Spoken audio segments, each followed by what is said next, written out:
வணக்கம் பிள்ளைகளே, இன்றைக்கு நாங்கள் ஒரு கேள்வி பார்ப்போம். ஒரே வடிவமுடைய 12 பொதிகளில் ஒரு பொதி மட்டும் சற்று நிறையில் கூடியது. அந்த நிறை கூடிய பொதியை இனங்காண்பதற்கு தராசு ஒன்றை பயன்படுத்தி அளக்கத்தக்க ஆக குறைந்த சந்தர்ப்பங்கள் எத்தனை என்று கேட்டிருக்கு.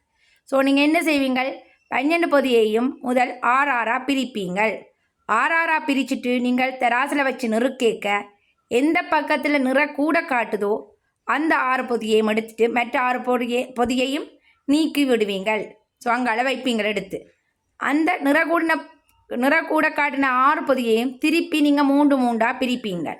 மூண்டாக பொரிச்சிட்டு நீங்கள் மீண்டும் தராசில் வைக்க நிற கூட எதில் காட்டுதோ அந்த 3 பொதியையும் எடுப்பீங்கள். மற்ற 3 பொதியும் அது தேவையில்லை, அது அங்கே வைப்பீங்கள். ஸோ அந்த 3 பொதியையும் நீங்கள் 2 பொதியை எடுத்து அந்த 3 பொதியில் 2 பொதியை எடுத்து நீங்கள் வைக்க ரெண்டும் சமநிலையை காட்டினால் தராசு சமநிலையை காட்டினால் அந்த நீங்கள் வைக்காத 3வது பொதி அந்த நீங்கள் கண்டுபிடிக்க வேண்டிய பொதி. ஸோ நீங்கள் வைக்க ஒரு பொதி நிற கூட காட்டினால் ஸோ அதான் நீங்கள் கண்டுபிடிக்கப்பட வேண்டிய அந்த பொதி. ஸோ 3வது சந்தர்ப்பத்தில் நீங்கள் கண்டுபிடிப்பீங்கள். என்ன செய்வீங்கள்? 12 பொதியை 2ஆக பிரிப்பீங்கள். 6 அடுத்து நீங்கள் பொதி கூடின 6 பொதியை எடுப்பீங்கள். மற்ற 6ஐயும் அங்கே வைப்பீங்கள். அப்புறம் அந்த 6 பொதியை 3ஆக பிரிப்பீங்கள்.